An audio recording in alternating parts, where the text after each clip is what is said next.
আমি আর ঐশী এরপর গল্প করতে করতে বাসায় চলে আসি। বাসায় এসে ফ্রেশ হয়ে খাবার খেয়ে ঘুমিয়ে পড়লাম।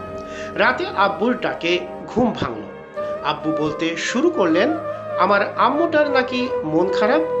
আমি আব্বুকে জড়িয়ে ধরে বললাম, না আব্বু, আমার আম্মুটার ভার্সিটির প্রথম দিন কেমন কেটেছে?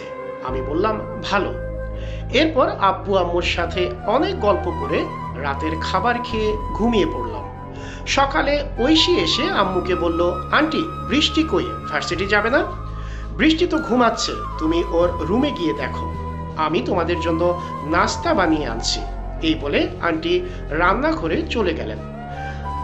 আমি বৃষ্টির রুমে গিয়ে দেখি বৃষ্টি বাচ্চাদের মতো ঘুমাচ্ছে। বৃষ্টি, এই বৃষ্টি, ভার্সিটি যাবি না? লেট হয়ে যাচ্ছে, তাড়াতাড়ি ওঠ বলে ওকে ডেকে তুললাম। ফ্রেশ হয়ে খাবার খেয়ে আমরা দুজন ভার্সিটির উদ্দেশ্যে রওনা দিলাম। ক্যাম্পাসের গাছের নিচে বসা শ্রাবণ, নিশান, রিয়াদ এবং অন্যরা আড্ডা দিচ্ছে। এমন সময় শ্রাবণের দৃষ্টি পড়ল হঠাৎ ক্যাম্পাসের মেইন গেটের দিকে।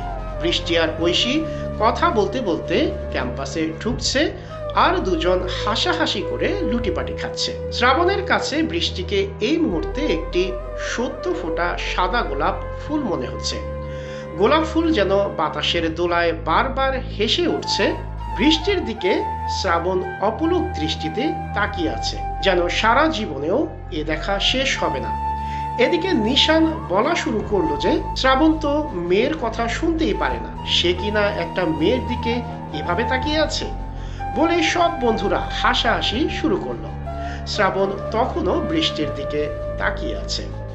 বৃষ্টিরা ক্লাসরুমে প্রবেশ করার পর শ্রাবণ নিশানকে বলল, এই মেয়ের ডিটেইলসটা আমার চাই, আর তোরা দেখবি ওরা কোথায় যায়, কি করে, এবং কোনো ছেলে যাতে ওদের ডিস্টার্ব করতে না পারে সেদিকে খেয়াল রাখবে।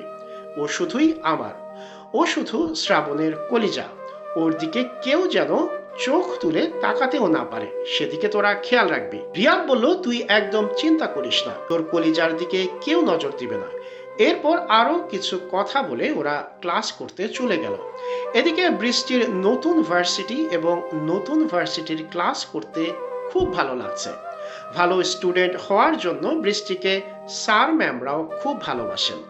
বৃষ্টি আর ঐশী ক্লাস শেষ করে ক্যাম্পাসে আসে বাসায় যাবে বলে। তখনই ওদের সামনে একটি সুন্দর ছেলে এসে দাঁড়ায় আর বলতে শুরু করে, হাই, আমি আকাশ, এই ভার্সিটির স্টুডেন্ট এবং তোমাদের সিনিয়র।